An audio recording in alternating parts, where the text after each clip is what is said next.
As far as I know, no one else has made a superhero role-playing game for Shadowdark. And since superheroes does seem to be my niche, that's really what I want to focus on. Now that I've done the Beast book, and I've done my post-apocalyptic setting, which I just finished rewriting, pretty much going forward, I'm going to be focusing on Shadowdark superheroes. I might even try doing a Kickstarter. I don't know if it'll be successful. I don't know what kind of support I'll get from the Shadowdark Society. Maybe people don't think there's room. Maybe there are better systems to do superheroes. There are a lot of superhero games coming out every day, despite how niche the thing is. We've got Outgun Supers just coming out. We've got the Invincible superhero game coming out. So, yeah, cool stuff, cool beans. Now, if you're new to this channel, you might not know that I love superhero role-playing games. They are my favorite genre to run, to play, to explore. Don't know why. Possibly just the way I grew up and the gaming the way it was where I grew up. Don't know. I do get that I'm part of a much smaller audience, but that's okay. That's okay. I'm a Southern California superhero comic book kid. Skater punk. I always will be. If you give me a choice, I'm always going to pick supers. I'm always going to pick 4 colors. I'm always going to pick gonzo over the top. Because, you know, that's the way I play. So let's talk about the plans for converting Crime City Vigilantes for Shadowdark to a full superhero Shadowdark game. There will definitely be aspects of Vigilantes for Shadowdark in the coming project. And then there'll be some stuff that I'm not going to include at all. I look at Crime City Vigilantes for Shadowdark as one of the many possible stories I could tell in a comic book universe or comic book multiverse. So everything that's going on in Crime City is unique to Crime City. And we've explained, hopefully I've explained why it's unique to Crime City.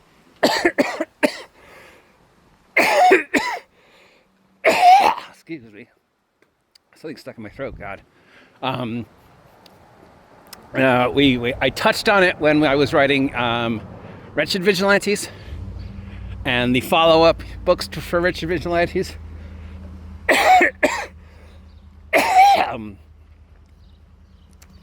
And I explored on it a little more in Vigilantes for Shadowdark. And when I finally finish Superheroes or Superpowers for Shadowdark, there will be a definite explanation for why that happens in that city and where and when that city is related. So the characters that have appeared so far, with the exception of the 2 copyrighted characters, Tag and Kid Sidekick, are pretty much limited to existing in that universe. They can't really leave, and they can't really go in. But if I look at it from a larger point of view, I have to then place it as either it happened in a specific period of time that's either come or gone, or it hasn't happened yet, or it's just one part of a much larger mosaic, and everything that's happening in Crime City, Fresno, Nevada, is part of a bigger 4-color superhero story that's taking place over the rest of the world. Or I could just do individual universes, you know, present a system and then present each individual comic book line, you know. So we have the Wretched Vigilantes, quasi-supernatural chemical super soldier program. We have the mutants who were born during the solar events that I explored in 2023 and 2024. We have the universe of the fungus, basically superheroes meets The Last of Us, which I explored in 2025. Morning. So that's 3. That's 3 separate worlds. None of them are really pure, true 4-color superhero Marvel DC type games. But one, what does that even mean? Since the 80s, has the 4-color comic book age even been a thing, or is it just past,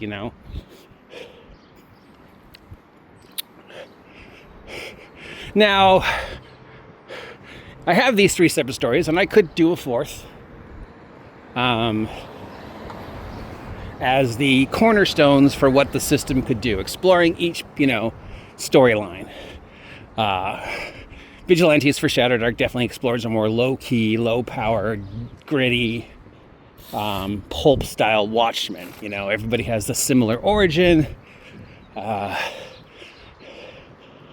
the powers are the results of horrible, these horrible experiments that were conducted on these kids, and how their city was taken over, and maybe the reason why nobody really bothers to stop Edge from what she's doing in Crime City is because she's doing such a good job of making the city prosperous. So everybody else is like, I don't know, as long as she keeps her shenanigans within the borders of that town, don't care. There's definitely greater threats to the world than her.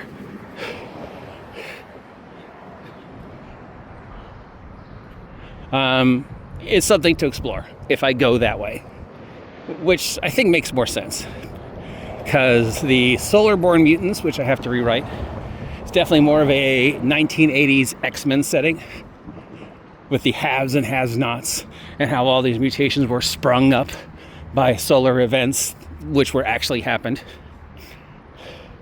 And then we have the 2025 March Mega Power random characters that we made. They were all influenced by this fungus, which I've already started to write up, and how they evolved and why the fungus, was the fungus a one-time thing like the wildcard virus?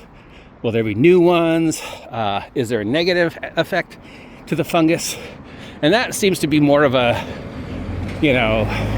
wild cards, 1990s, Rising Stars style of world. So I've got an X-Men mutant world, I've got a pulp adventure world, Watchmen world, and I've got sort of this 1990s, again, limited individuals get superpowers all of a sudden, very much wild cards.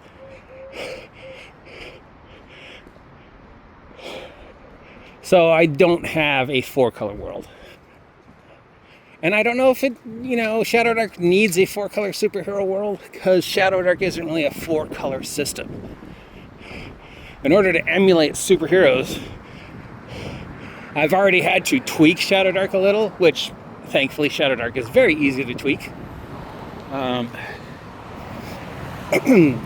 But there's still a very basic low power framework, Random book. And that low power framework is seen in the monsters, seen in the spell, seen in the limited character types.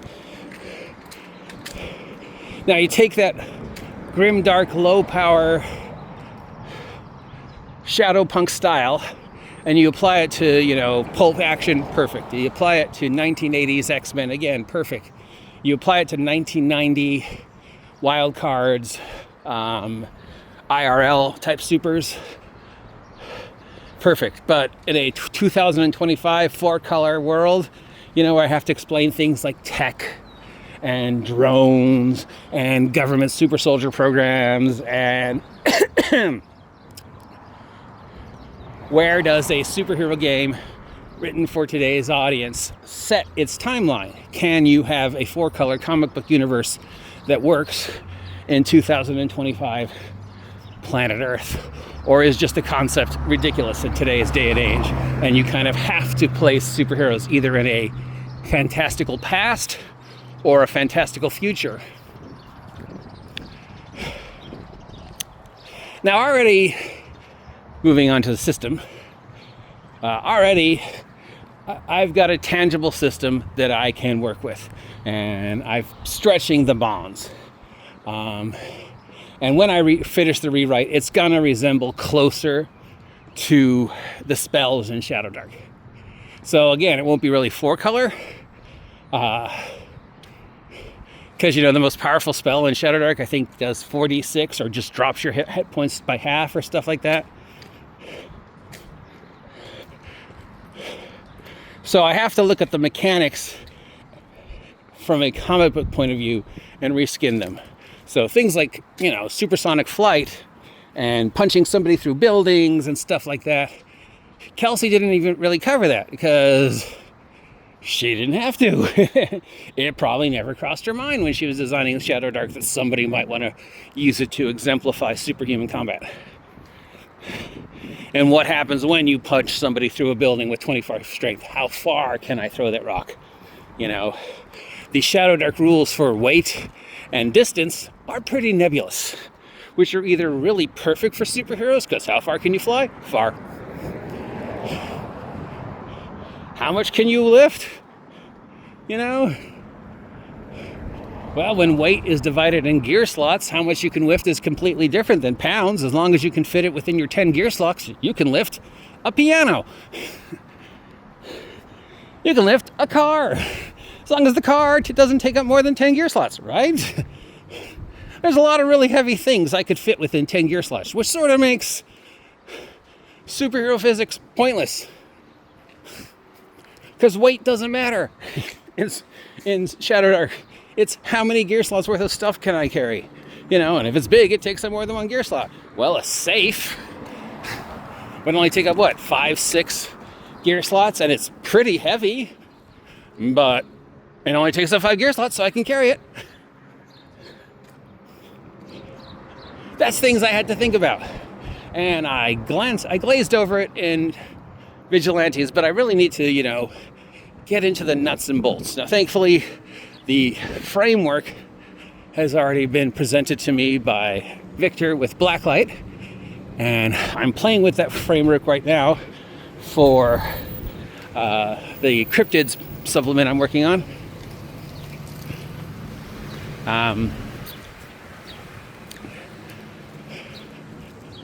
And who knows how it'll evolve. I'm just finishing up the last of my superfluous projects.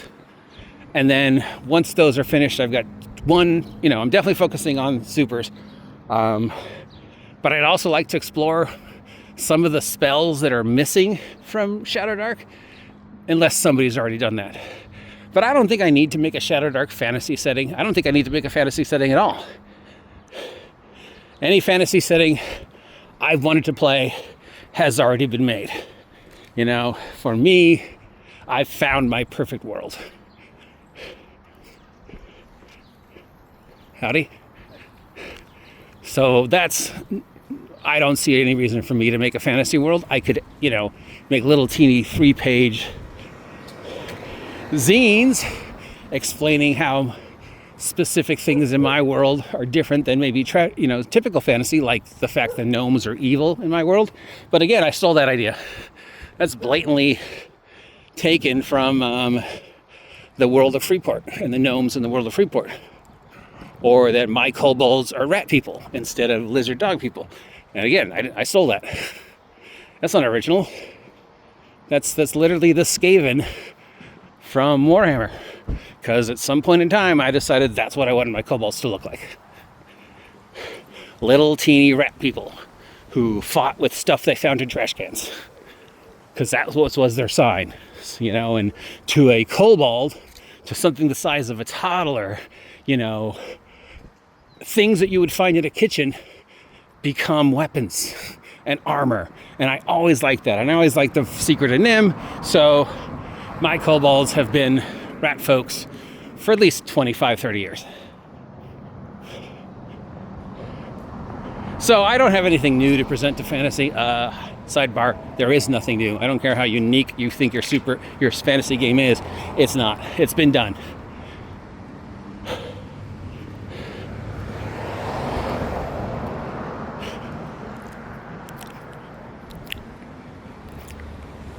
And the system for a D20 level-based system is perfect. It's simple enough that it can run in the background. Because the most important thing with a comic book superhero role-playing game is the system should be secondary to the over-the-top four-cover action that you can only get in a superhero role-playing game. And the systems that do it well because they work in the back. Phase Rip, Marvel, Percentile works because it's based upon colors and words.